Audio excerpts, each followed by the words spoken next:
credits his relationships to building his team as being a big part or a huge part of his career through switching cities and campaigns, which tested his ability to form relationships with his people that mostly were formed and cultivated outside the office.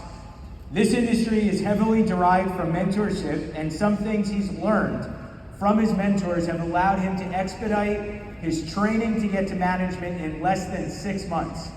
Danny was also able to save $60,000 in his first couple months of management.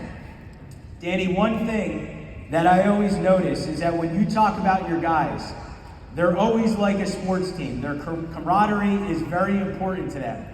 They always thank their upline, and that cannot be by accident. Why is being a team so important to you?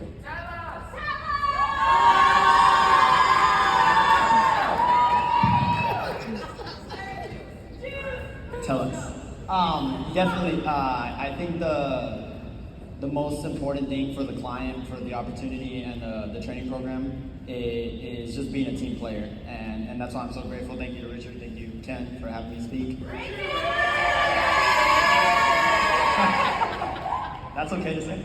And being a team player is super important because you can go and high roll the office, you can go out there and ring bell or hit the standard or go and hit the bonuses that the clients have. That's really just an incentive to become a team player, because what one person can do is priceless if you can become duplicatable.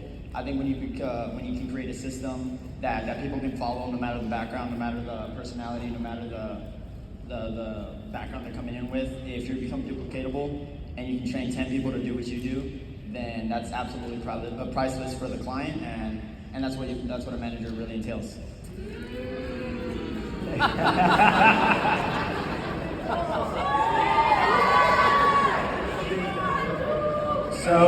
So Danny, so it's similar to what I guess Kayla spoke about earlier, to where, you know, she said, hey, I can go out in the field and I watch St. Screen make 10 grand managing 9 people.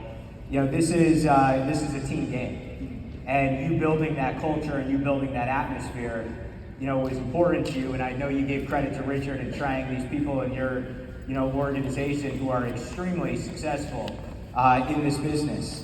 You know, but why do you think that you were able to get to ownership in 6 months?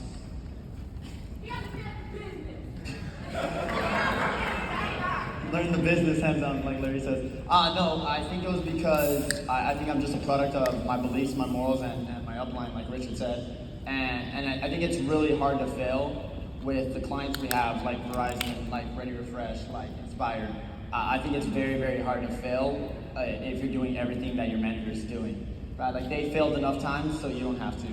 And the business works as long as you do. So as long as you, and I think the key to getting promoted under 6 months is just really align yourself with your upline's goals, become identifiable, and really just do everything that you would want your downline and your office doing.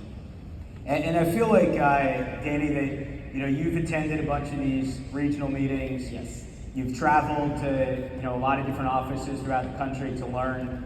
Have you always been such a good student from the beginning, or was that something that just started recently? A good student in the business, but actually in college I was terrible.